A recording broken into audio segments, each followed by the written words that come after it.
What are your big takeaways from Texas? Yeah, let's start on that issue of turnout. Look, this is sort of the first statewide primary of the 28 midterm season. A lot of questions here. Were we going to see a big surge on the Democratic side? Maybe signs of not so much energy on the Republican side. Well, look at to the top of the ballot yesterday, the gubernatorial race, statewide primary. They weren't great primaries, but you get a sense of how many ballots were cast on each side. And look, you had 1.5 million Republican ballots. That's the most in primary history in Texas. Republicans broke their own record. This Democratic number is over 1 million. That is up significantly from what Democrats have been getting in the past. But if you look at that gap, that's about 60% of the ballots cast yesterday were Republicans. Whoa, that wasn't supposed to happen. About 60% were Republican, about 40% were Democrats. So, Steve, it looks like reports that we've been hearing leading in, talking about registration and early voting, Democrats up 105%, Republicans up 10%.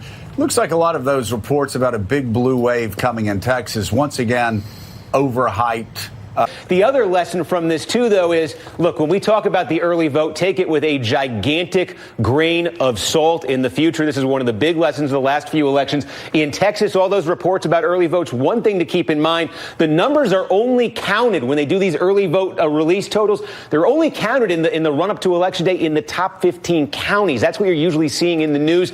Top 15 counties in terms of population, much more Democratic. So that's going to skew things right there. So, again, look, if you're a Democrat and you just said you're going to get more than 1 million votes yesterday, I think you're happy. But if you're a Republican and you broke the record, you're not as sad about that either.